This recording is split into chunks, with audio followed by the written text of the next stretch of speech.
Hello and welcome to the Worldwide Culinary Apprentice Pastry School. So I am Chef Kier Rodriguez, and today we are going to do some work on pulled sugar. It's going to be a lot of fun, and today we are going to be using isomalt.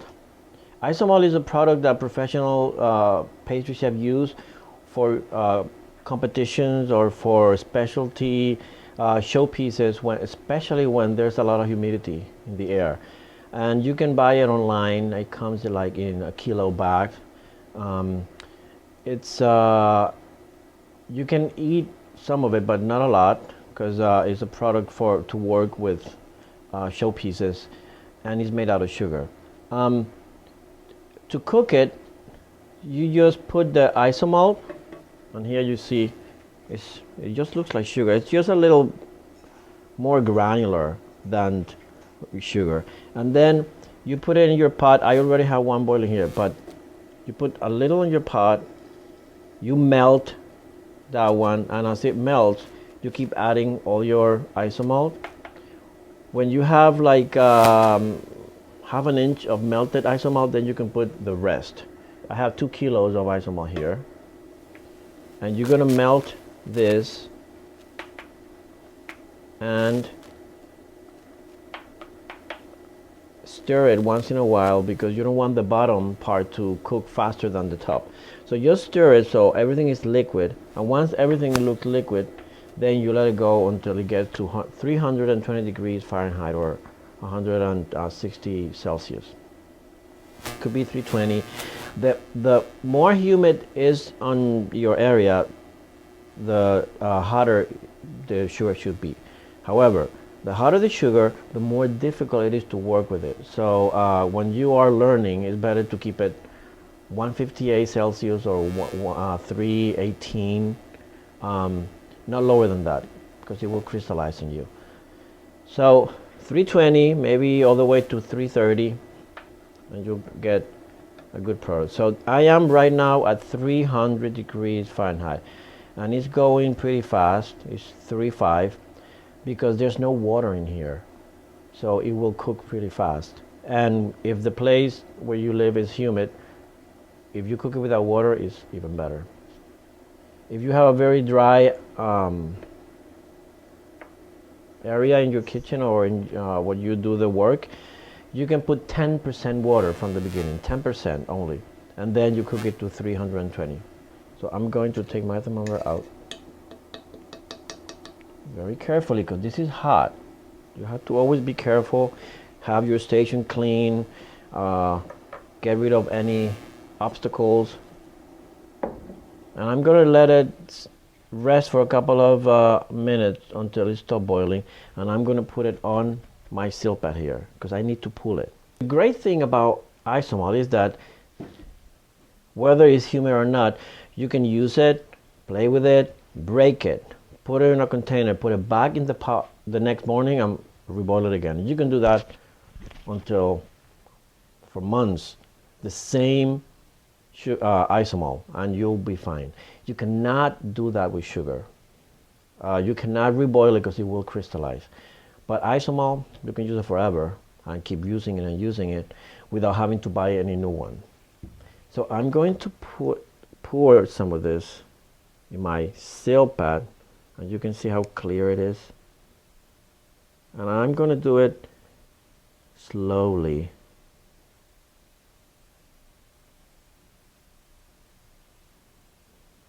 Because as it hits the surface, it cools a little, and then it doesn't start running crazy.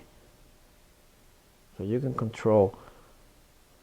I'm going to try to pour as much as I can without the sugar running all over the place. Do you want to keep it in the seal pad? Yes?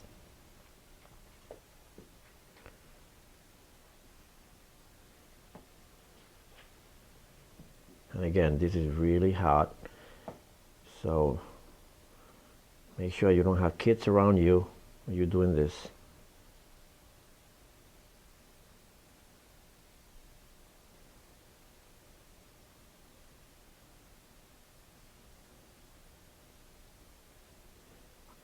almost all of it is here. Almost. Still have some.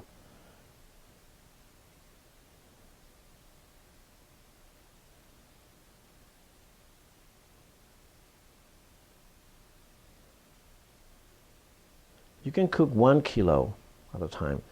I did 2 because of what I'm planning to do, but 1 kilo is good. Okay, I have all my sugar there.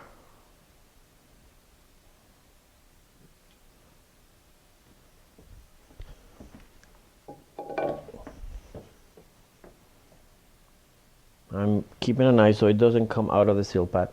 I'm gonna let it cool down before I start pulling. And you know when it's ready, when you go on the edge and you try to fold it, and it folds. You see, this one is not ready yet.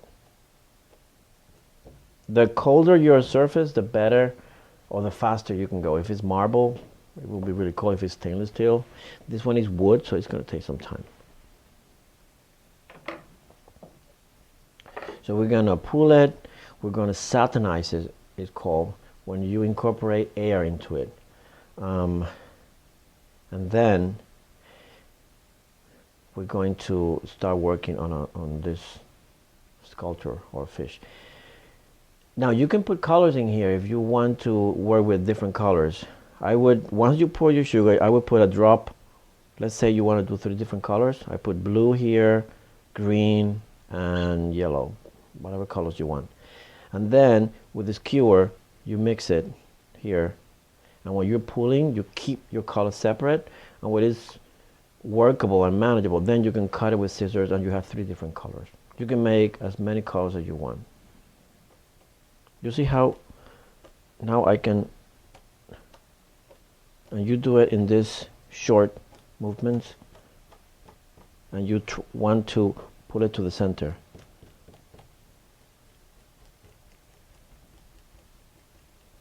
You see, always the edge cools faster than the center.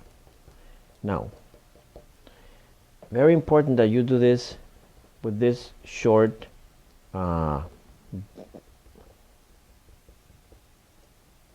brusque action. If you go too slow, it sticks to your glove and then you can burn yourself. If that happens, just get rid of the glove right away and put another one and keep working. Okay, so you see how I keep putting this inside.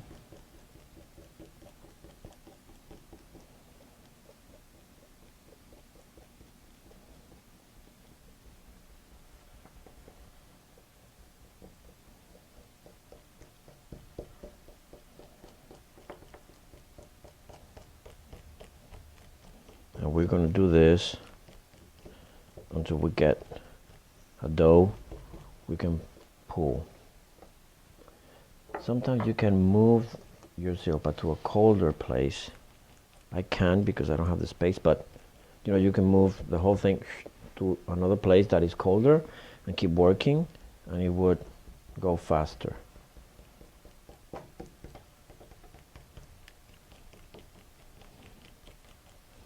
You don't have to use gloves. It's always, I think it's a good idea to use gloves because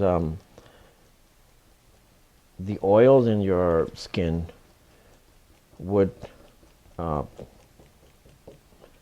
make crystals on your sugar. I mean, you risk having a crystallized. Even though they say isomalt is humidity proof, it's really, that's not 100% true. If it's raining, you will get crystallized isomalt. I can fold this.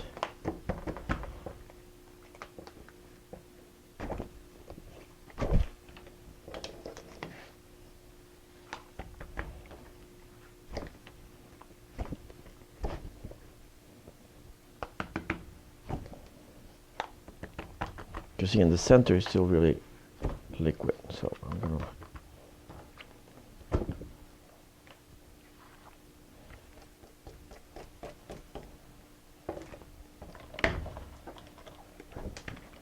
So you can use the seal pad also to help. And it's better if when you do this, you like with a very fast action, you go like that. If you go this way and try to go slowly, it just sticks to it. So, you know, you do it like you mean it, and it'll be fine.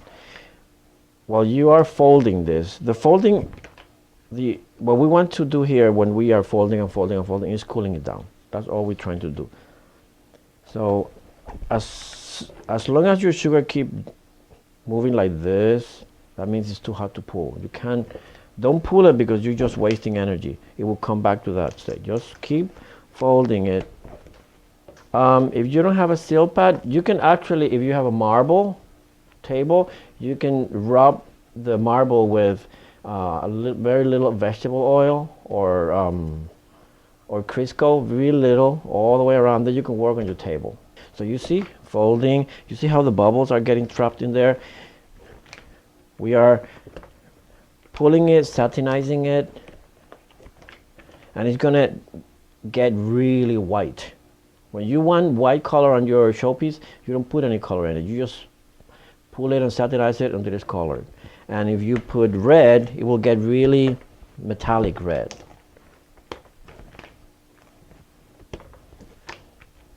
You see, I'm going to keep folding. So yeah, this is a lot of sugar.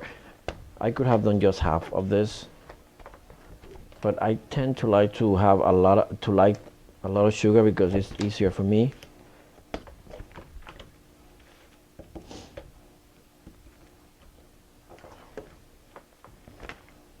Keep folding it. Make sure that, very important, on your table is clean. There are no crumbs of anything. No grease, especially no grease, except for the one you're going to, if you're using a table, just so it doesn't stick to it. Mineral oil is better than just any oil. Just almost to the stage of pulling.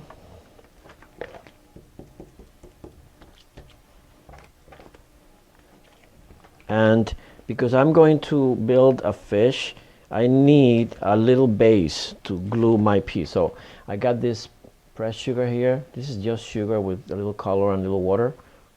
You mix it like if it was sand from the beach. Press it, let it dry for a night, and the next day it will be hard like this. So this is where I'm going to glue my sugar, my fish, to start working in it. Okay.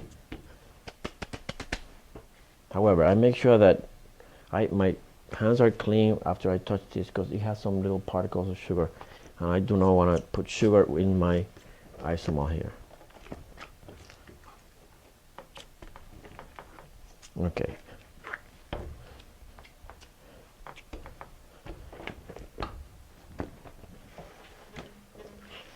I'm going to move this to the other side. This is cooler. Yeah. Okay. So the purpose of pulling is to satinize and make this full of air inside. The air makes it really white. And this is really hot. So when you pull, you just touch it really gingerly and fold it and let it go. You don't hold it too long in your hands because you can burn yourself. You see, I always try to keep it the same thickness. It would be good for you to have a fan next to you, because the fan would help cool your sugar as you work. So you see, I'm folding and refolding. You see how it's getting like white? That's all the air is being trapped inside. Isn't that pretty? You can use it clear if you want the effect of, I don't know, diamonds. Actually, you take this just like that, let it cool down, then break it and put it back together. It looks like a big rock of diamonds.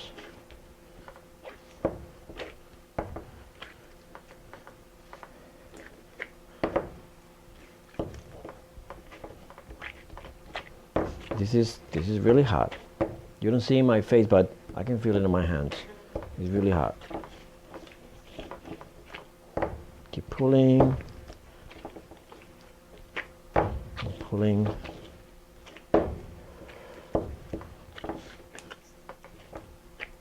Also, the point of the folding is so you cool the whole thing evenly, so not one spot is colder than the other. So at this stage, you can actually cut it in pieces, put it on a parchment paper, let it cool down completely, and then you can store it for another day. I'm going to use it today, so I'm going to keep working on this.